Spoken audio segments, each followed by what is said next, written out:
Bom, então, de novo, bom dia para todos e todas, bem-vindos, certo? A nossa aula de número 17. Hoje a gente vai falar sobre um assunto aí bem interessante, né? O pessoal aí, os geólogos, né, costumam trabalhar bastante com esse tipo de equipamento, esse tipo de medida, que é a parte de separação de isótopos, né? Se eu não me engano, lá no campus, é que vocês não chegaram a visitar o campus, né? Talvez alguns de vocês sim, mas tem alguns laboratórios, né, dependendo da pesquisa que você faz, que tem esse aparelho, né, a parte aí de espectrometria de massa, que é o aparelho que, a técnica, né, que a gente usa para separar isótopos. É isso que a gente vai ver na aula de hoje, né, qual é a teoria por detrás dessa separação de isótopos. Tudo bem? Vamos lá. Então, a ideia principal, né, justamente aí, vem do conceito, né, de que os nuclídeos, né, isótopos, têm o mesmo número atômico, ou seja, o mesmo número de prótons. E aí eu posso ter a natureza, né, exemplos aí como cálcio 20, que tem até 6 isótopos estáveis. Né? Então, eu posso ter cálcio 20, 40, 20, 39, 20, 41, 20, 38, etc. E aí, qual é o tipo de cálcio que eu estou usando? Né? Qual é o cálcio que está naquela amostra, por exemplo? Né? Qual é o cálcio, você tem aí mineral calcita, né? Qual é o tipo de cálcio que está ali dentro? Né? Você tem até alguns métodos de datação de rocha, né? Ali em relação a cálcio, argônio, potássio, argônio, né? Também que depois acaba decaindo relacionado com cálcio, né? Para verificar a idade da rocha. Então eu tenho que saber qual que é o isótopo, né? Por exemplo, que está presente ali. Eu sei que é uma molécula de cálcio, mas qual molécula de cálcio? Qual átomo de cálcio? Né? Qual o isótopo dele? Então, como é que a gente faz para descobrir isso?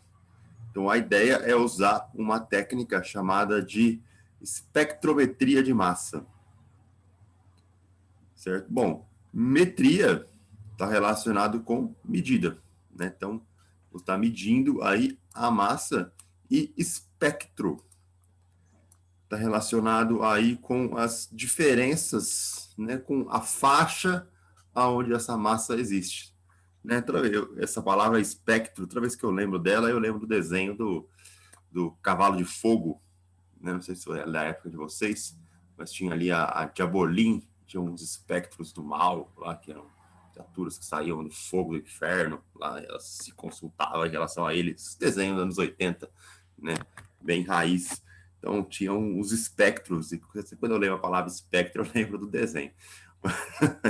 Se alguém chegou a conhecer isso, né? Então, exatamente. Parecia que nunca era o mesmo episódio, né? E a gente tinha essa palavra espectro, então, ela vem justamente aí da faixa, né? Qual é a faixa possível de medida para quantidade de massa, né? Inclusive, a gente tem aí espectro de luz, né? Espectro da onda eletromagnética, que é justamente a ideia da faixa, né?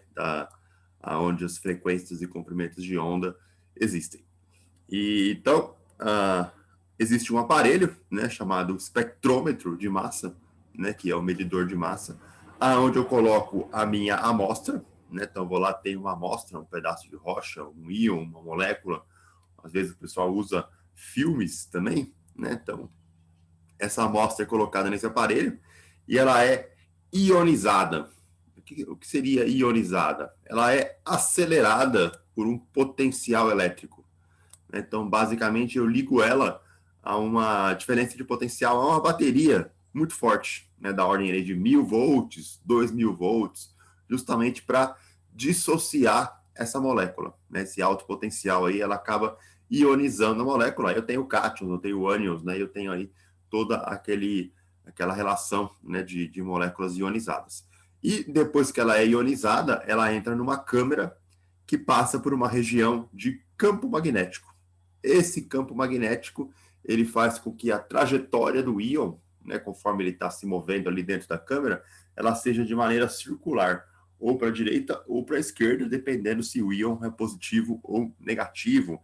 E aí, você calculando o raio da trajetória, né, ou a distância que esse íon percorreu dentro da câmera do espectrômetro, você consegue descobrir a massa dele.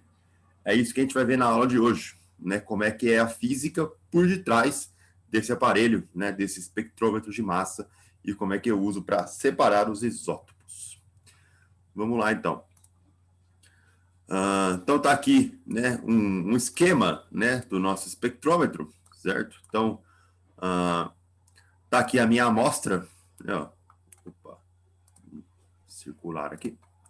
Então, esse Szinho aqui é a minha amostra, né, que seria do inglês aí source, de fonte, ok? Então, está aqui a minha amostra. Eu tenho um potencial acelerador, né? Então, aqui está a minha bateria. Esse potencial, né, ele vai produzir aqui, ele vai dissociar essa molécula, esse íon, ok?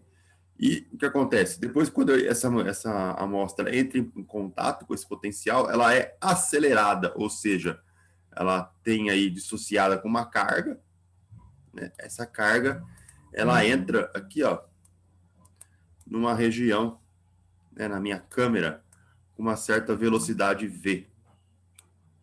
Ok? Então, está aqui a velocidade da minha molécula entrando por esse orifício aqui, ó, na minha câmera do espectrômetro. Dentro da câmera do espectrômetro, você tem um campo magnético, né? Esse B que está aqui, ó, essas bolinhas, eles simbolizam para a gente campo magnético. Tá? O campo magnético, quando ele está presente, quando uma partícula carregada, né, faz uma trajetória, ele tende a curvar a trajetória da partícula. Então, a minha partícula entrando aqui na câmera, ao invés dela ir reto, o campo magnético faz o que com ela? Ela tende a curvar, né? Então, ele faz aí com que a partícula tenha uma trajetória do tipo circular na câmera. E aí ela bate num ponto do detector, ok? E aí eu consigo medir, né? Porque eu sei a distância onde ela entrou, né? Que seria esse pedacinho aqui. E aí, dependendo de onde ela bate no meu detector, eu consigo medir essa distância x. E a partir dessa distância x, aí sim eu consigo fazer uma análise, né, via conservação de energia, via equilíbrio de forças, aonde eu descubro a massa do meu íon. É basicamente essa a ideia do detector. Aqui ele está colocando que é um íon positivo, né, mas se fosse um íon negativo, ele estaria entrando para o outro lado. Certo? Ele estaria aí para o lado esquerdo, né? E, na verdade, o esquema aqui, ela entra basicamente no meio, né? Por que é circular? Porque o campo magnético, ele funciona... Vocês viram produto vetorial já em geometria analítica?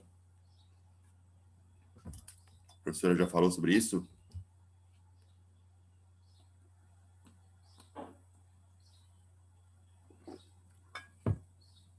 E Mariana? Deve ter falado. Alguém? Ela falou em produto vetorial? Professora, professor, não sei quem é. Geometria analítica? Alguém que está acompanhando as aulas ferrenhamente? Bom, a minha força magnética, ela é dada da seguinte maneira. Q, velocidade, produto vetorial, campo magnético. Aqui eu tenho 3 vetores, força magnética, velocidade e campo magnético. Esses 3 vetores, eles são ortogonais, né? O que seria ortogonal? São perpendiculares entre si. Então, a velocidade é perpendicular ao campo magnético, que vai ser perpendicular à minha força. Então, aqui, ó, o campo magnético, essa representação que ele está aqui com bolinhas, ele está saindo do plano, né? Ou seja, ele está vindo para fora do plano. Então, está vindo aqui no que eu chamo de direção K, né? Então, o meu B aqui, ó, ele está na direção K. O V, ele está subindo aqui, né? Então, ele estaria numa direção J. Isso significa que a minha força, na hora que você faz o produto vetorial, ela estaria para cá, ó, apontando para dentro. Força magnética. Ou seja, a ação do campo magnético na minha partícula carregada com velocidade B faz com que exista uma força magnética para a direita, certo? A partir do momento em que a minha velocidade começa a mudar, então, por exemplo, se eu avalio nesse ponto aqui, ó, lembrando que o vetor velocidade é sempre tangente à trajetória, né, ó, a velocidade que está aqui agora, né, ó, na diagonal. O campo magnético não mudou de direção, a minha força magnética, ela vem aqui, ó, apontando para dentro agora. Se a minha partícula continua forçando, né, a força magnética continua forçando ela a ser a trajetória circular, a minha partícula vem aqui agora, ó, sempre tangente à trajetória, e vai existir uma força magnética, de novo, para baixo, né, na relação de ortogonalidade. Campo magnético saindo, velocidade para a direita, força magnética para baixo, né? Então, tem os três eixos aí, X, Y, Z e JK. E aí, perceba que essa força magnética sempre vai fazer, né, o papel aqui do que eu vou chamar de força centrípeta. Por isso que ela vai tender aí a trajetória a ser circular.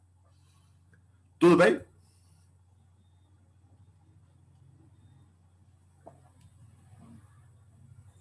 Beleza, gente?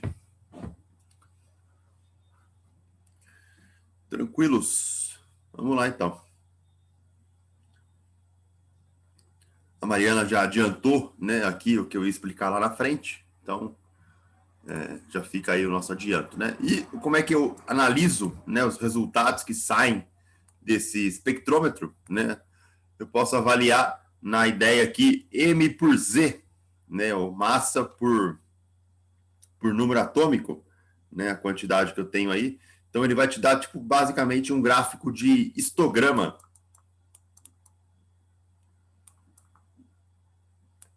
Que são aí picos, né? Então, são picos, são quantidades, né? Então, essa figura aqui, ó, ele tá me dando aqui, ó, 80 e 55, certo? Ó, 82, 94, 109, 194. Então, ele tá separando moléculas de cafeína aqui para esse gráfico, né? Em relação às abundâncias relativas, né? Aqui, dependendo aí da molécula que eu estou fazendo. E aqui um outro tipo de gráfico, né? Basicamente a mesma coisa, só que separando, né, moléculas aí de água com nitrato de sódio, né, com cromoterapia, né, que o pessoal chama aí de descarga corona. Então eu tenho aí quais são as quantidades de cromo, né, quais são os isótopos do cromo envolvidos, né, e qual é aí o meu íon NO3-, né, em relação a essa descarga, né, no espectro de massa. Então, você vai ver gráficos desse tipo aqui, né, são gráficos do tipo histogramas, né, gráficos de quantidade de M por Z, dependendo aí do seu material. Tudo bem? Esses são os resultados, né, que você encontra aí no final, né, o que ele te fornece de resultado. São gráficos desse tipo aqui, com vários picos, né, onde você vai ter a intensidade, né, ou abundância no eixo vertical, e no eixo horizontal você vai ter M por Z, né, ou pode ter apenas a massa também. Não precisa ser necessariamente M por Z. Né? O M por Z é o mais comum, né, porque é basicamente uma coisa padronizada, mas a gente pode encontrar só apenas em função da massa, que não tem problema. Maravilha, tudo bem? Todo mundo consegue identificar esse tipo de gráfico aqui? Já viram esses gráficos com picos, histogramas? Certo? Pessoal, todo mundo aí? Nunca viram gráficos? Vocês não fizeram Enem? Gráficos de barras? Sim.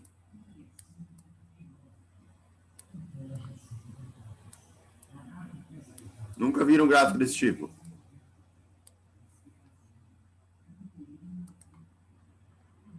É a mesma coisa. Olha, aqui está em forma de barra, né? E aqui está em forma de pico. Ué. Quantidade já, ó, horário que os alunos costumam dormir na aula. né? E aqui por porcentagem de alunos, né? Então aqui horário de dormida, né? E aqui porcentagem de alunos, né? Então alunos dormindo aqui às 8 horas da manhã, alunos dormindo às 8h30, às 9, né? Todo mundo dormindo às 9 horas aqui, 9h30 e 10 horas, né? Então, ó, eu posso montar um gráfico desse jeito aqui, né? Quantidade de alunos que me respondem quando eu pergunto alguma coisa, né? Então, esse é um gráfico do tipo histograma, justamente representando aqui, né, quantidades por uma certa intensidade. Tudo bem? Beleza? Pegaram a ideia agora? Um exemplo prático assim, né?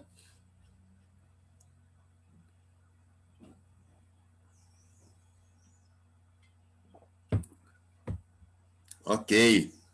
Vamos lá, então. Então, qual é a física por detrás do histograma? Né, do histograma não, né? Do espectrômetro. Então, o meu principal conceito aqui é o princípio de conservação de energia. Né? Então, eu vou estar usando aí o que a gente já viu, né, nas aulas de mecânica. Então, a variação de energia cinética, onde está a minha energia cinética, né? Meio de mv quadrado, mais a variação de energia potencial. Só que a minha energia potencial agora, ela é a energia potencial elétrica.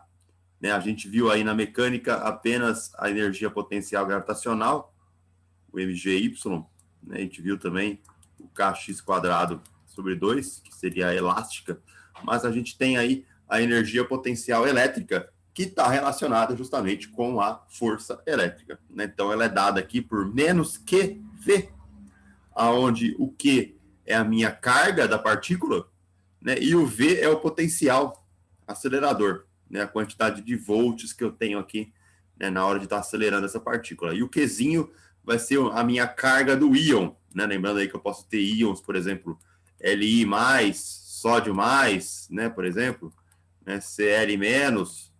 Então, a gente tem aí, geralmente, íons positivos e negativos. O Qzinho vai ser a carga do meu íon, ok? E aí, a energia cinética está aqui, ó. Energia potencial, desculpe, menos QV. Então, quando eu faço a minha conservação de energia, certo? Eu posso encontrar a velocidade do íon acelerado, né? Quando ele entra na câmara do campo magnético, certo? Então, aqui eu vou separar em dois momentos. Né? O momento onde ele é acelerado, né, onde ele vai ter velocidade zero, ele sai do repouso, né, e momento onde ele vai entrar na câmera, né, a minha velocidade final, certo? Então, momento de antes e momento de depois, que eu estou fazendo aí a minha conservação de energia. Okay? Então, a variação de energia cinética é igual a variação de energia potencial elétrica. Então, a cinética antes, ela é zero, né, justamente aí porque o meu íon ele está parado, né, até ele ser atingido pelo potencial, ele está parado, ok? E aqui eu tenho a minha energia cinética final. Okay? E depois, na parte antes, né, ó, eu vou ter aqui o QV, que é o meu potencial, né, e depois aqui eu não tenho potencial. Então, o potencial, quando ele entra na câmera, é zero. Né? Então, a minha relação aqui entre potencial e energia, né, eu vou ter que meio de mv quadrado menos QV é igual a zero. Né? Com isso, eu posso isolar a velocidade da partícula. Né? Então, passando QV para o outro lado, né, ficou meio de mv quadrado é igual a QV. Né? Passo 2 multiplicando, passa a massa dividindo, então meu v quadrado vai ficar 2QVzão dividido por M. Quando eu tiro a raiz quadrada, eu consigo isolar a velocidade, né? Dependendo da carga, dependendo do potencial e dependendo da massa. Tudo bem, gente? Beleza? Dúvidas por enquanto?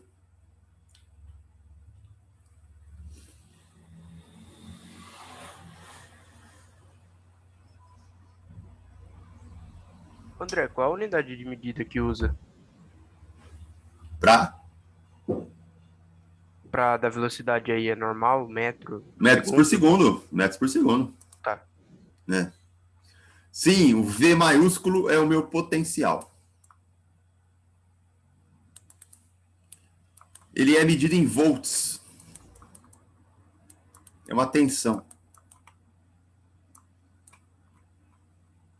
Ok? O Vzinho minúsculo é velocidade, né? Geralmente eu uso o V cursivo, né? Para velocidade. Aqui, quando você escreve no slide, ele sai V maiúsculo, V minúsculo, né? Mas eu uso o V cursivo para velocidade, o V maiúsculo para potencial. Beleza? Tudo bem? Professor, Oi. o sinal da carga vai ser sempre negativo? Não, então, vai depender do íon, né? Ah, tá. Então, aqui, né, aqui ele está negativo, mas se o meu íon for... porque, na verdade, o potencial, né, essa energia potencial aqui, o meu U, opa, se eu conseguir desenhar aqui, ele é Q delta V, né? Então, vai depender muito de como é a minha variação de potencial. Então, eu posso estar acelerando com potencial positivo aqui, um íon positivo, posso estar acelerando com potencial negativo, né? Então, depende da polaridade de como está vindo esse potencial, certo? Então, a gente tem aí uma pequena variação, né? E essa variação entra justamente aqui no sinal da carga. Ok? Então, vai entrar aqui na minha carguinha, certo? Então, aqui estaria negativo, né? Eu estou usando negativo por apenas questão de definição, mas o que ele pode ser positivo ou negativo. Tudo bem? Aí vai depender também do potencial. Essas duas grandezas aqui, ó, elas vão estar variando o sinal, né? Dependendo de como se eu inverto a polaridade, dependendo se meu íon é positivo ou negativo. Certo? Bom, tenho a velocidade, né? Que veio aí da conservação de energia. E agora eu vou fazer um equilíbrio de forças, né? Que foi o que a Mariana perguntou agora há pouco, certo? Mas já respondendo aqui. Então, dentro da câmara magnética, há um equilíbrio de forças, né? Então, aqui a minha velocidade, né? Ela entra aqui sempre tangente à trajetória, como a gente já tinha feito aí. E vai existir uma força magnética que está pendendo a trajetória da partícula para dentro, né? Para ser do tipo circular. Justamente por causa do que a gente chama aí de produto vetorial, né? Entre a força magnética, ele é QVB, né? Esse X maior aqui é o que representa como produto vetorial, certo? E aí, essa força magnética, ela faz o papel de força centrípeta, certo? Então, tá aqui a minha força centrípeta, que a gente já tinha visto, né, nas aulas aí, mv² sobre r, né, massa vezes aceleração centrípeta, e a minha força magnética, né, dada aqui como QVB. Essa é a força magnética. E aí, dentro da câmara, eu vou igualar os dois, né? Então, força centrípeta é igual a força magnética. Beleza? Aí eu consigo fazer uma relação da massa do íon com o raio da trajetória. Né? Essa é a ideia, justamente porque eu vou ter essa medida que está aqui, né? Ó, a medida x, que seria o diâmetro, né, da trajetória, né? 2 vezes o raio aí ao longo do espectrômetro. Então, igualando, né, fazendo força centrípeta igual a força magnética, o que a gente vai ter? Então, mv² vezes sobre raio, né, igual a QVB. Né? Aqui esse QVB, né, então só para não falar que eu não falei das flores aqui, ó, o produto vetorial, eu abro ele da seguinte maneira, ó, Q módulo de V módulo de B vezes um seno de ângulo θ. Né? Então, eu vou estar pegando o seno do ângulo entre a velocidade e o campo magnético, certo? Aqui, ó, para qualquer ponto que eu pegue dentro da minha câmera, o campo magnético está sempre saindo, né? Ele está aqui, ó, na direção mais K, né? Saindo do plano do slide. E a velocidade vai estar sempre ortogonal a esse plano, né? Ela vai estar sempre fazendo um ângulo de 90 graus. Então, esse seno aqui, ó, ele vai ser sempre 1, né? Porque eu vou ter aí seno de 90 igual a 1, né? A velocidade vai ser sempre perpendicular, ou seja, ortogonal ao campo magnético.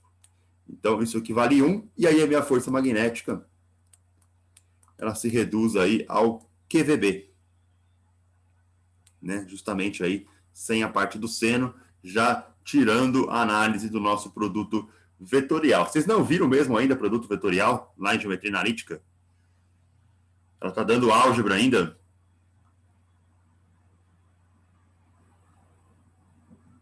É isso, gente. Confirma para mim, por favor.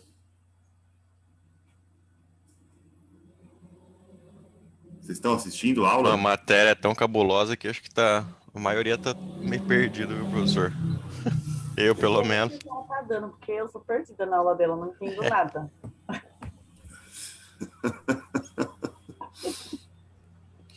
Ok, entendi. Então tá bom. Bom, mas fica aqui a ideia, então, do produto vetorial. Para quem chegar vivo lá em Física 3, né, daqui a um ano, a gente vai falar mais sobre força magnética lá, porque a gente vai estar lidando com o eletromagnetismo. Então, mas por enquanto fica só aí a descrição da força, né? Espero que todos cheguem vivos lá. Vivos que eu digo, né? Sobrevivendo ao curso, né? Vivos, a gente sempre espera que todos estejam, né? Mas o que eu digo aí é sobrevivente no curso, né? Lá em Física 3. Então aqui, ó, tem a minha força centrípeta, mv quadrado sobre o raio, e aqui o nosso QVB, que é da força magnética. Eu posso cancelar uma velocidade aqui, né? Ó, esse V aqui cancela com esse Vzinho. Ok? E aí eu isolo meu raio, né? Então o raio vai ser isolado aqui, eu passo ele multiplicando e o QB dividindo. Então o raio é mv sobre QB. Certo? Só que aí eu tinha descoberto a velocidade no slide anterior, que era a velocidade lá da conservação de energia. Então aqui, ó, a minha velocidade vai entrar aqui. Né? Então, como é que vai ficar o meu raio aqui quando eu substituo a velocidade?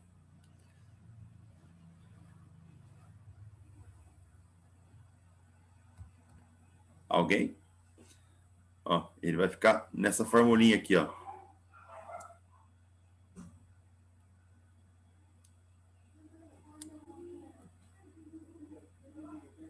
Um sobre B, né? Nossa, professor, mas que conta que o senhor fez aqui, né? Qual foi a substituição aqui, ó? Olha só. Vamos fazer em detalhes aqui, ó. Então, o meu raio,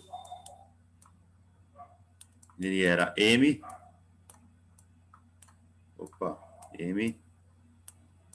QB vezes a velocidade, que é raiz de 2QV sobre M. Perceba o seguinte, ó, as variáveis massa e carga, elas estão aqui dentro também da raiz, né? Então, o que eu faço com elas, né? Eu simplesmente passo elas para dentro da raiz ao quadrado, né? Então, isso aqui eu vou escrever, ó, como sendo o B não precisa, né? Com ele não está dentro da raiz aqui, então vai ficar 1 sobre B. Um pouquinho de álgebra aí. Ó, 2. A massa entra da raiz aqui como quadrado, né? Então, eu vou colocar aqui M quadrado QV. E aqui embaixo, a minha carga vai entrar ao quadrado também, ó. M Q quadrado. Aí, agora eu consigo simplificar a minha fração. Então, o M aqui cancela com M quadrado, vai sobrar só um M aqui em cima. E a carga, né, vai cancelar com esse quadrado aqui, vai sobrar só uma carga aqui embaixo. Então, ficou 2mv sobre Q, raiz de tudo isso, que multiplica 1 sobre campo magnético. Esse é o raio, né, é a nova expressão aí do meu raio, né, uma vez que eu vou ter que conhecer esse valor, né, essa distância aqui, como é que eu vou atribuir, né, para os valores aqui de massa, velocidade, massa, campo magnético e potencial. Tudo bem? Campo magnético. O B é o campo magnético. Beleza, gente? Todo mundo pegou a continha que eu fiz?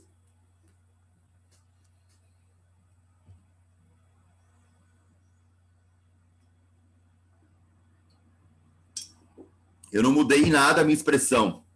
Eu só voltei as variáveis para dentro da raiz, né, com o quadrado, para estar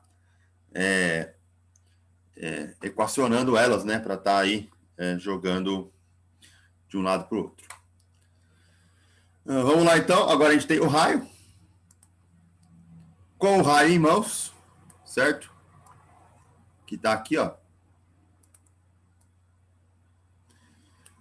A partir do raio, né, a gente vai conhecer a distância x, que seria a distância de 2 vezes o raio, né, que é o meu diâmetro, que é o diâmetro da semicircunferência. Então, o meu x, ele é 2 raios. Né? Então, o meu x aqui, então, eu vou multiplicar por 2. Né? Então, está aqui, de novo, o x. Só que aí o que acontece?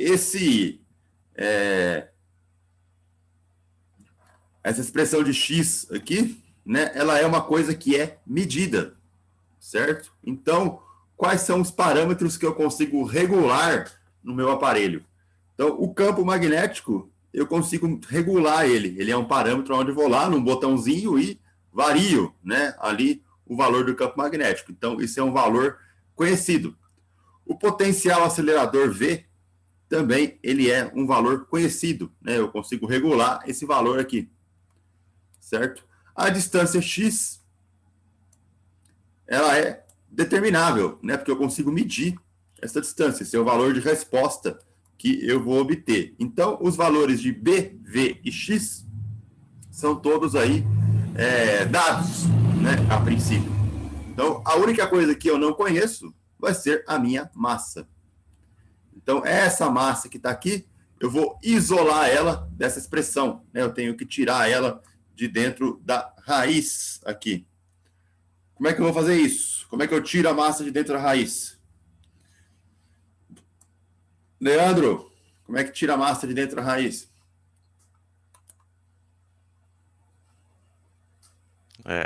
Pergunta muito boa, hein? Como é que eu tiro uma variável de dentro da raiz, gente? Vamos lá. Fábio? Elevando ao quadrado. Né? Certo? Eu levo ao quadrado dos dois lados da equação. Então, eu vou levar ao quadrado aqui e vou levar ao quadrado ali.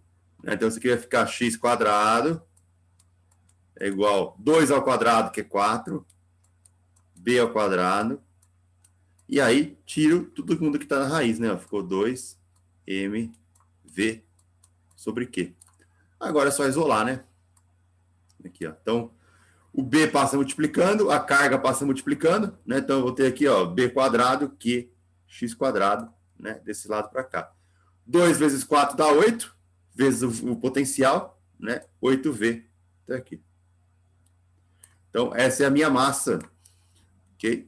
Aí, em termos dos valores que a gente conhece, né? Ó, que é o B, que é a distância x, e o V, que é o potencial. Certo? Ô, André, Oi. nos seus exercícios na lista, eu usei, para o exercício 10, se não me engano, uma fórmula que eu usava no tempo para fazer o vestibular lá atrás, que era a carga, né? A carga do íon sobre a massa igual ao raio ao quadrado, vezes o campo magnético ao quadrado, sobre 2 vezes o potencial, o DDP. Eu usei essa fórmula aí. Você chegou já a trabalhar com essa fórmula? Não, é essa aqui, não é? Não é essa fórmula aqui? Eu tô vendo você desenvolver, é que eu não consegui verificar de cabeça aqui se dá no mesmo... Dá no mesmo, porque você está usando o raio, né? Aqui. Só que eu usei ao quadrado, né? Então, mas aí olha, substitui o x aqui, ó. O x não é 2r? Através da força, que é VB, você Sim. chega na fórmula de energia cinética, mv ao quadrado de 2, igual Sim. a Q vezes ΔV. Aí você faz É a mesma formulinha, Fábio, olha só. Ó, se você substituir o x aqui por 2r, né? Olha só. Aqui o x ao quadrado, ele vai dar 4r quadrado, né? E aí, então, vai dar aqui, ó, b quadrado, q, 4r quadrado, sobre 8v quadrado, 8v, né? Aqui, ó. O 8 cancela com o 4, dá o seu dividido por 2 aqui, né? 2v que você conhecia, né? R quadrado. Só que o seu q, que tá aqui, ó, ele pode ser substituído por Z vezes Z. Né? Então, você tem aqui, ó, você pode substituir o seu Q aqui, ó, né, por Z vezes Z. Aí você vai ter a massa, você pode passar pelo E dividindo, né, o M por Z também, se você quiser aí na relação da espectrometria, né, que é o que o pessoal mede aqui, né, ó, M por Z, né, essa é a relação que é medida. E aí você tem em termos do raio, né, então, que é o que você queria aí. Eu costumava fazer o seguinte, para achar massa nessa fórmula, eu multiplicava a massa atômica, né? Por esse U aí, 1,67. A gente vai fazer isso ainda. A gente vai fazer isso. Então, mas a massa, quando eu apliquei no exercício, eu calculei ela dessa forma.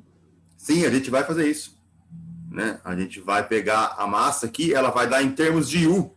Né? Então, ela vai dar uma massa muito pequena. Você vai precisar fazer uma regra de 3 para aí depois encontrar qual que é o íon a ser determinado. Né? Você vai encontrar ela em termos do U, que é a unidade de massa atômica. A gente vai fazer um exemplo no próximo slide aqui, ó. Aí você vai ver como é que funciona. Tudo bem, gente? Alguma dúvida por enquanto? Tudo tranquilo? Todo mundo pegou a ideia da massa aqui? Como é que eu cheguei na massa? Isolando ela?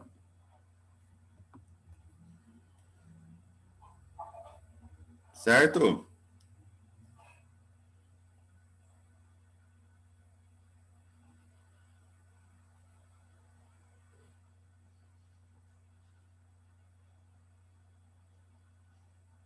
Então tá bom. Vamos lá fazer um exercício então, certo? Olha só. Eu não sei se isso aqui tá na lista ou não, né? Mas, ó, um íon de massa... Tá na lista? Tá na lista. Um íon de massa M a ser medida, né? E carga Q é produzido na fonte S acelerado pelo campo elétrico associado a uma diferença de potencial V. Suponha o meu campo aqui de 80.000 militeslas, né? Então tem que tomar cuidado aqui, ó, com militeslas. Na verdade é 80 militeslas.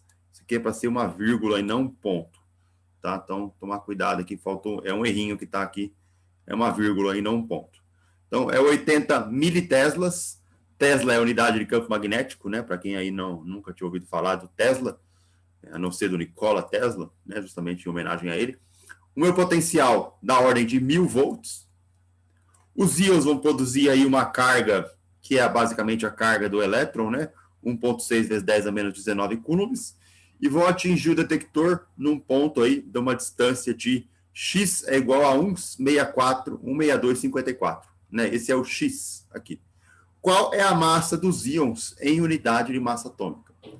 Bom, a gente já trabalhou toda a expressão lá, né, fazendo conservação de energia, fazendo a igualdade de forças, né, com força magnética e força centrípeta. A gente já chegou nessa expressão aqui, ó, que é a massa fornecida, né, em termos dos valores de B, de Q, de X e de V. Né? Agora eu só substituo os valores, né, em termos aí para essa massa. A gente já fez aí toda a dedução da expressão, agora eu vou só substituir, né, na minha formulinha. Então, o B quadrado aqui, né, é 80 militeslas, então é 0,080, né, teslas ao quadrado, né, que é B ao quadrado, então 80 militeslas ao quadrado. A minha carga está aqui, né, 1,6022 vezes 10 a menos 19 coulombs, né, que é a carga padrão, né, a unidade fundamental de carga. O x ao quadrado está aqui, me forneceu a distância, né, 1,6254 ao quadrado, né, e dividido por 8 volts, né, 8.000 volts, né, 8 vezes 1.000 dá 8.000. Quando você faz essa conta aqui, ó, faz essa conta para mim. Vê se vai dar 3,3863 vezes 10 a menos 25 quilogramas. É isso mesmo. Faz aí, gente, porque não é fácil fazer essa conta na calculadora. Para fazer. Sim, conta. Mas tentem fazer aí, porque para fazer errado, se embananar, colocar potência de ordem de 10 aí na calculadora é difícil. Vamos lá, tentem fazer aí, só para vocês treinarem. Se alguém acha alguma dificuldade aí em usar a calculadora, eu ajudo.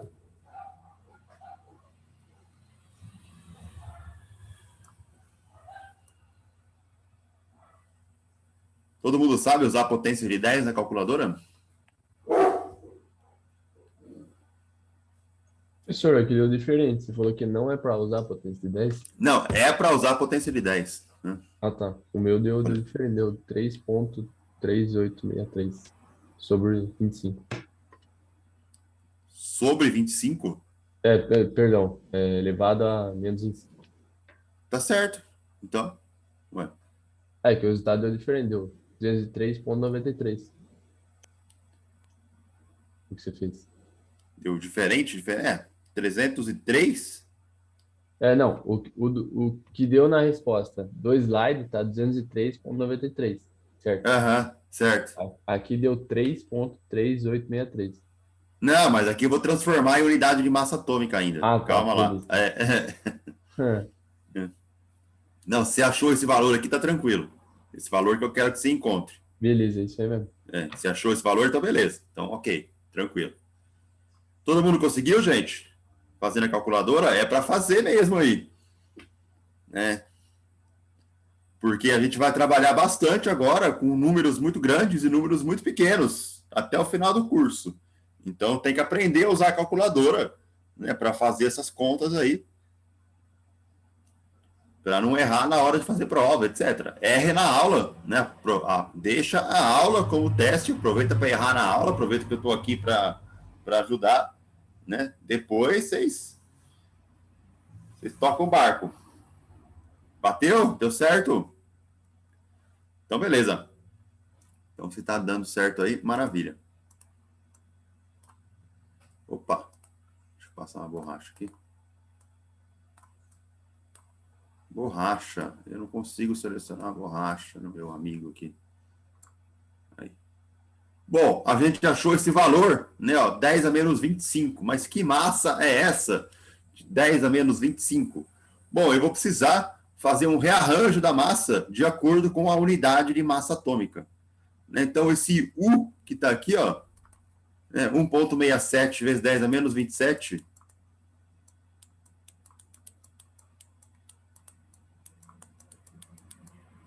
é a unidade de massa atômica, né? O pessoal chama de UMA, unidade de massa atômica, que é a massa de um próton, né?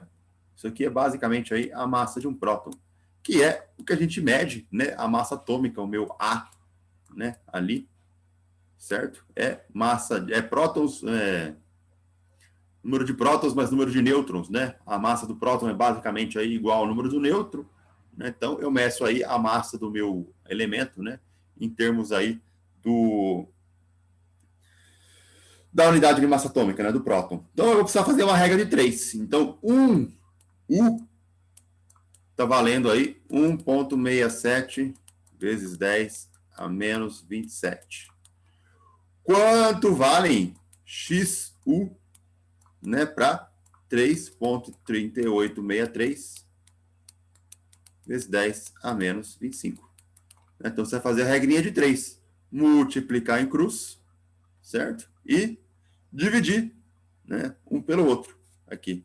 Então, isso aqui vai dar para a gente 203,93 U, que é um íon de mercúrio, né? O Hg aí, ele tem basicamente uma massa atômica, né, de 203,93. Tem uma tabela aqui no final da aula para as unidades de massa atômica, né? Então, a gente tem aí justamente um íon de mercúrio, né? Então, você colocou uma amostra lá e ele te deu que naquela amostra tinha mercúrio. Tudo bem? Pegaram a ideia, gente? Certo?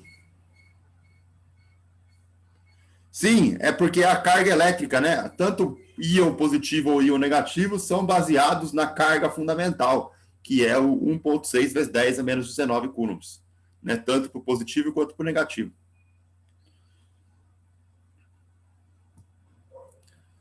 Tranquilo? Vamos fazer mais um aqui, ó. Seguindo o mesmo estilo aí. Então, um íon de massa a ser medida, blá, blá, blá, blá, acelerado por um campo magnético. Opa. Na verdade, é um campo elétrico, né, que produz uma diferença de potencial, tá certo? É acelerado pelo campo elétrico associado a uma diferença de potencial V. Suponha que B é 0,384 webers por metro quadrado. Isso aqui é a mesma coisa que Tesla, tá, gente? A unidade de medida aí é a mesma coisa que Tesla. O potencial, 772 volts. A carga do íon, a mesma coisa, né? E vai atingir o detector a uma distância de 10 centímetros. Então, meu X agora é 10 centímetros. Qual é a massa do íon em unidades de massa atômica? Então, é a mesma coisa, né? Vou substituir na mesma formulinha. Aí. Então, meu campo magnético, 0,384 ao quadrado. A minha carga é a carga fundamental, 1,602 10 menos 19. O X agora é 10 centímetros, então 10 centímetros em metros é 0,1 ao quadrado. E o potencial, 8 vezes 732. Fazendo essa conta, a gente vai chegar que a minha massa, 3,8248 vezes 10 a menos 26. Você fazendo de novo aquela regrinha de 3, né? Então, uma unidade atômica é 1,67 vezes 10 a menos 27, né? XU é a minha massa aqui, ó, 3,82 vezes 10 a menos 26, né? Que eu abreviei aqui, mas aqui você faz com 4 casas, né? Para manter a precisão. E a gente vai chegar que a minha massa é de 22,90 U, né? Ou seja, é um íon de sódio, né? Um íon aí, Na. Tudo bem? Beleza?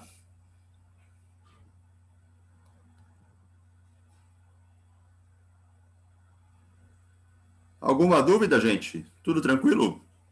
André, o Oi. espectrômetro é para você fazer a diferenciação de isótopos também, né? Isso, então, isso. Ele vai cruzar várias massas aí. Sim, porque é isso que eu queria entender direito. Ele vai te dar aquele gráfico lá, né, ó. Né, quando você fizer, lembra aquele gráfico que a gente mostrou lá no começo da aula lá? Ele vai te dar... então, imagina que você tem aí uma amostra, por exemplo, de cálcio, né? Então, você tem aí uma rocha de, tipo, uma calcita aí, por exemplo. Né? Você quer saber aí quais são os isótopos de cálcio que tem nessa rocha.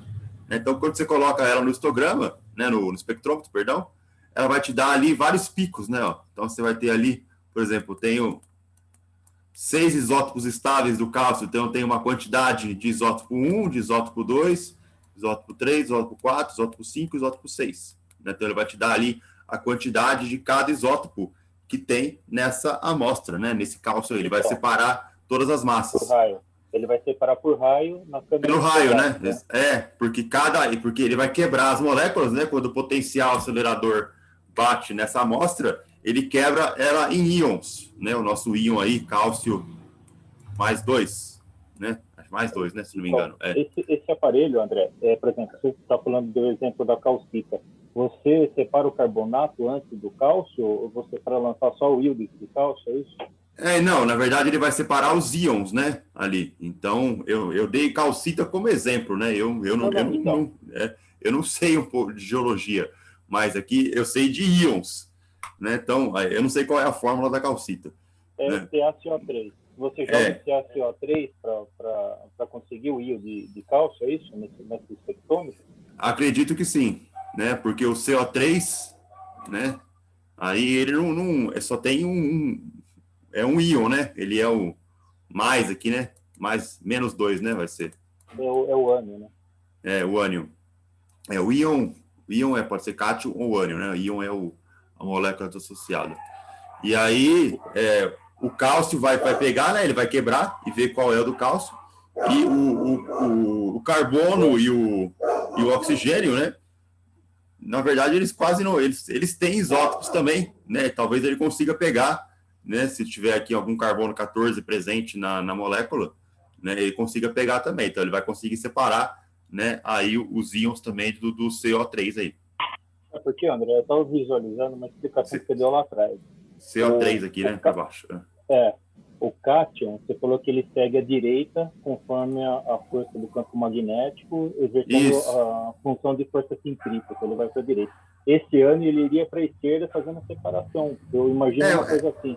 Sim, basicamente a ideia é a seguinte, aqui no desenho que eu mostrei ali, né, ele está entrando no mais à esquerda, mas na verdade ele vai entrar no meio, né? Aqui todas as moléculas vão entrar no meio. E aí, se a molécula for positiva, ela faz a trajetória para cá. Eu falei errado. Ele entra sempre pelo P1, né? Tem o P1 e o P2. Ele entra pelo P1 e só aí, que ele segue o direcionamento para a esquerda. Isso. E aí, se a molécula for negativa, ela vai para o outro lado, né? Mas você tem o detector está em tudo aqui, né? Então, você consegue medir. A trajetória ela é circular, tanto para uma quanto para outra. Né? Então, você consegue medir o raio e a formulinha vale a mesma, né? Ali, sem medo de ser feliz. É a mesma coisa. Né? Então, não importa se eu estou indo para a direita ou para a esquerda, é a medida da distância, né? Que ele entrou até a distância que ele bateu de volta no detector. Aí separa tanto molécula positiva quanto negativa, né? Quanto cátion quanto ânion. Beleza? Agora eu entendi. Então, o isótopo você faz a diferenciação conforme o tamanho do raio, né? Isso, exatamente, né? Vai depender justamente desse... justamente na formulinha que está aqui, né? Ó, olha só. Você pegar a formulinha, né? O campo magnético e o potencial são valores de ajuste, né? Então, você consegue mexer neles no seu equipamento lá. É um botãozinho que você gira, né? E mexe no valor do campo magnético e mexe no valor do potencial. Aí, a distância, ela é medida, né? Então, o X aqui é uma coisa que é medida. E aí, a partir desses 3 valores, você consegue descobrir quem é a massa. Essa é a ideia. O André, a diferença de potencial DDP, por exemplo, por um isótopo, ele não varia muito, então, né? Não, é muito pouco. É pouquíssimo, na verdade. Né? O que vai variar um exercício de frequência, por exemplo, você dá o lítio 6, lítio 7, o DDP dos dois vai ser quase, não vão ser idênticos, mas vão ser muito próximos, né? Sim, bem próximo mesmo. Beleza? Só para a gente falar aqui dos isótopos estáveis, né? Quais são as condições aí para isótopos estáveis? Então, se o meu elemento aqui ele possuir um número Z, né, número par, ele pode possuir até 10 isótopos estáveis aí na natureza. Então, por exemplo, o estanho possui 10. Se o meu Z é ímpar, né, se o número atômico aí do meu elemento é ímpar, ele vai ter 1 ou 2 isótopos estáveis em abundância considerável. Né? Por exemplo, o cloro, né, que tem aí um Z17, né, ele tem 2 isótopos, né, que é o cloro 35 e o cloro 37. Né? Um 25%, o outro SD 5%. Certo? Então, essas são as condições aí em relação ao Z, né, para os isótopos. Se eu for considerar o número de massa, né, então se meu A é muito grande, aqui, a maioria vai possuir aí N e Z pares, né, que é o que eu tenho mais abundante. Se o meu número de massa é grande, né, a maioria dos elementos aí vai ter um Z e um N par.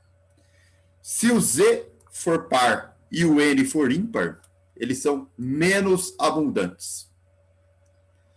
Se o meu Z e N são ímpares, isso é raríssimo de eu ter aí isótopos. Na verdade, eu vou ter aí, geralmente, um único elemento estável, né? Que são aí alguns casos aí, que eu acho que é o caso do ouro, se eu não me engano, né? Tenho aí só um único elemento aqui. Né? Tudo isso decorre do que a gente chama de energia média de ligação, que vem aí da teoria dos grupos, né, que é justamente aquele preenchimento de camadas. Né? Então, alguns elementos aí que tem alguns números mágicos. Né? Então, por exemplo, 2, 8, 20, 28, 50, 82, 126, né? Eles são numerinhos mágicos aí de massa atômica, né? Que é o número de prótons, que vai ser também o número de elétrons do meu sisteminha. Então, ele está relacionado com o preenchimento de camadas, né, do meu elemento. Então, quanto mais camadas preenchidas aí de maneira completa, mais isótopos estáveis eu tenho na natureza.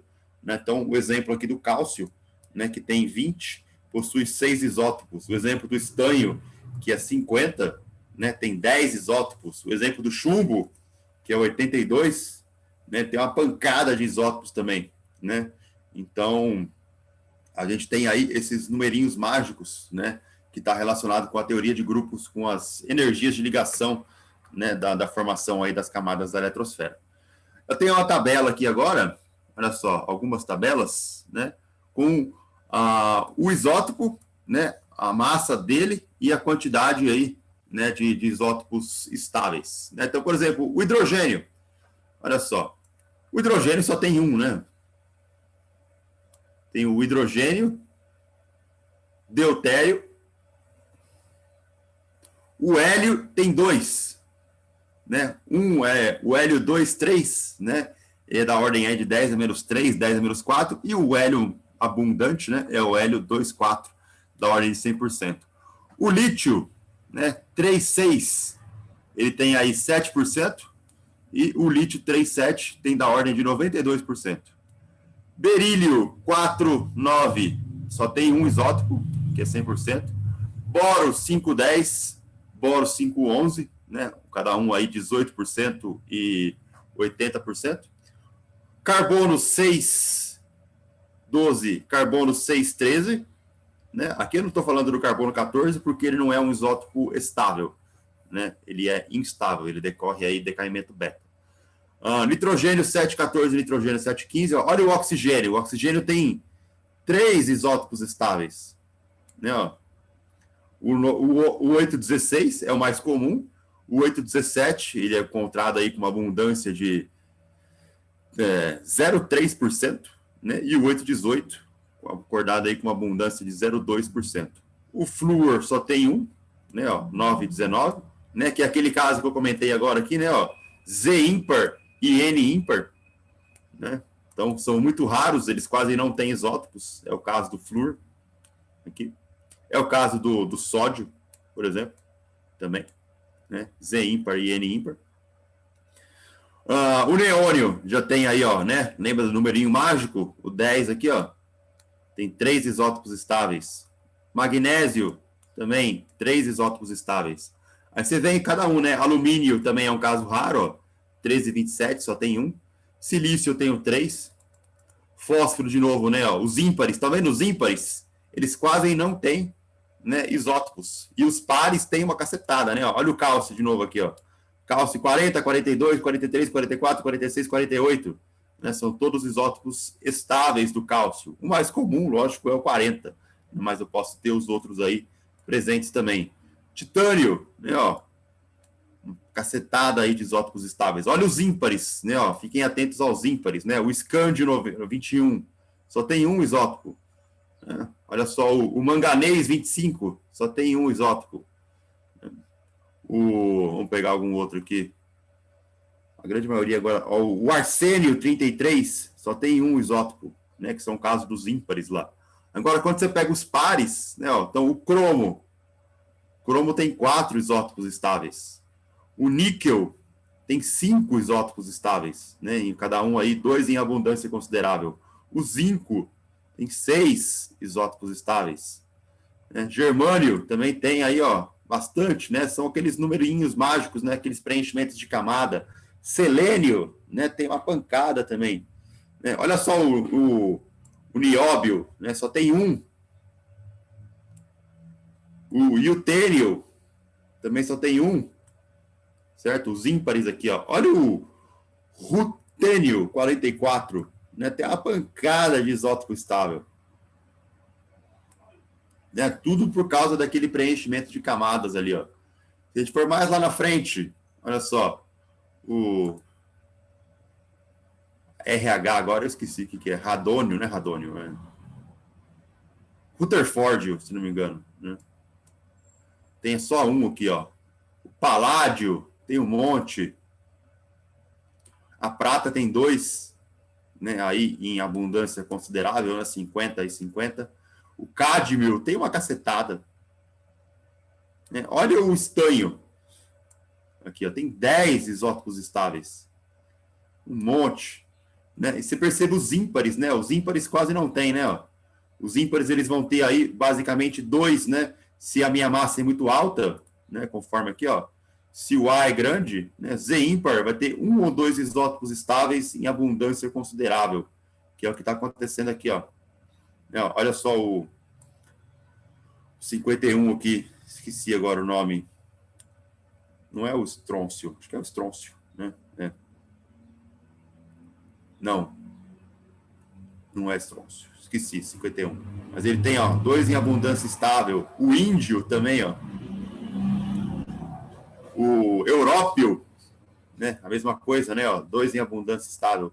Então, você perceba que sempre os pares aqui, ó, samário tem uma cacetada, gadolínio tem uma cacetada, né? O térbio só tem um, né? Ó, Z ímpar e N ímpar. E você vai indo, ó, né? Cadê, ó? Tálio, tungstênio, ósmio, irídio, platina. Platina tem um monte também. A gente chega no ouro, né? O ouro só tem um, né? Que é o caso ali de Z ímpar, N ímpar. O mercúrio, né? Ó, tem aqui também vários, né? O chumbo tem vários também. Bismuto só tem um. Tório só tem um, né? Urânio tem 3, né? 234, 235, 238, embora os 238 seja o mais abundante, certo? E aí tá a nossa relaçãozinha, né? Aí dos elementos par e ímpar para cada um deles. Então, essa fica uma tabelinha para vocês estarem aí consultando, né? Dos isótopos estáveis de cada elemento. Beleza? Diga. Os transurânicos não tem nem como falar em isotopia, né? Não, são todos instáveis, né? Então, eles nem aparecem na tabela aí, né? Aqui são só os isótopos, tipo, dito estáveis. O urânio está aparecendo aqui porque o urânio tem uma meia-vida de 4 bilhões de anos, né? Então, para a nossa escala de tempo, a princípio, ele é estável, né? Mas até o 92 seriam naturais, né? Elementos naturais. Sim, sim. 92 seriam os fabricados, entre aspas, né? Tanto é que ele nem está mostrando aqui os lantanídeos, né? O actanídeos também, né? Do 83 ele pulou para o 90, e depois ele pulou para o 92, né? Então eu estou pulando aí frâncio, polônio, não sei o que lá, né? Então, não tô nem... André, os terras raras são artificiais também? Não entendi, desculpa. Os terras raras, os lantanídeos, eles são artificiais também? Eu acho que não. Alguns são, outros são naturais, né? Um ou outro aí é natural. Eu estava para perguntar para você faz tempo também, as terras raras aí, porque a gente aprende na escolinha que os transurânicos são todos artificiais, né? Ou seja, manipulados em laboratório, né? Mas como é que ficaria os lantanídeos, né? Então, tem os lantanídeos e os actanídeos, né? São 2 séries lá, né? Não, sim, mas a dúvida é em relação ao lantanídeo, porque a terra rara existe elemento nativo nisso. Sim, então, mas eu acho que eles são naturais, sim, são, como você diz aí, terra rara, né? São bem difíceis de serem encontrados, né? Mas eu acho que eles são naturais, sim. Não são artificiais, né? Os artificiais são todos aí que vão depois do urânio, né? Tudo bem, gente? E aí, no final da aula, né, estão aqueles exercíciozinhos de frequência aí para vocês brincarem. Então, para você fazer a mesma coisa que a gente acabou de fazer, né, com os dados aí do lítio e do potássio, né, encontrar o valor do potencial acelerador para fazer o inverso, para você fazer os decaimentos alfa e beta, né, completar as famílias aqui, né? Então, você vai pegar aqui, né, ó, tipo, do tório para o radônio, que tipo de decaimento que é? Do radônio para o actínio, que tipo de decaimento que é? Aí ele volta para o tório, aí o tório volta para o radônio, o tório volta para o randônio, que volta para o polônio, que volta para o astato, que volta para o chumbo, bismuto, polônio, né? Quais são os decaimentos? Aqui é alfa, aqui é beta mais, aqui é beta menos, né? Então, ó, complete aí as famílias, né, com o número atômico Z para cada elemento, né? Sempre que a flechinha for para a diagonal, decaimento alfa, sempre que a flechinha for para frente, beta menos, né? É isso que eu quero que você complete. E aqui nesse outro, né, é para você indicar quais são os elementos aí no item 1, né? O tipo de decaimento no 1, tipo de decaimento no 2, tipo de decaimento no 3 e o tipo de decaimento no 4, né? Completando a família aí do urânio até chegar no chumbo, né? Então, eu queria saber aí qual é a família de decaimentos que a gente tem, né? Do urânio 238 até o chumbo 206. É isso que é para fazer nesse exercício aqui. Então, isso eu não entendi, André. Quando você fala família, seria o cálculo da série, é isso? Isso, é série, família, é a mesma coisa, eu né? não lembro desse termo família, eu lembro do cálculo da série, que você divide. É a mesma pela coisa. massa. Mesma coisa. O pessoal chama Eu não consegui entender isso aí. família radioativa e série é basicamente a mesma coisa. Divide por 4 e acha a fórmula, né? Isso, exatamente. Então aí para você achar, né, o 1, o 2, o 3 e o 4, que tipo de decaimento que é, aqui para você completar os decaimentos que são, né? E nesse aqui também é a mesma coisa, né, ó. Para a gente fazer aí as famílias radioativas, né? Descrevendo a família, né, com todos os elementos aqui, quais são os decaimentos, né, ó, alfa, se o beta sobe, né, todos os alfas decaem aqui, para você fazer, né, o balanço ali de número atômico e número de massa de cada um das famílias aí, para que vocês peguem o traquejo, né, de trabalhar com perdeu um, perdeu tanto, né, foi beta, foi alfa, né, só para vocês aí pegarem esse traquejo. Maravilha, então, beleza? Ficou alguma dúvida, gente? Tudo tranquilo?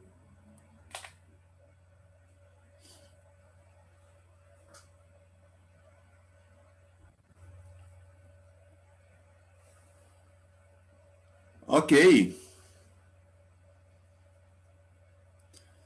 Então tá bom. Então a gente se vê por aqui, fica por aqui, né? E nos vemos amanhã, né? Às 10 horas. A aula de amanhã já está lá no Classroom, lá, né? Caso alguém queira se adiantar aí e ler os slides um pouquinho antes, né? A aula já está lá. Maravilha! Então é isso, gente. Um abraço, se cuidem, tudo de bom e até amanhã. Valeu! Tchau! Falou, André. Falou!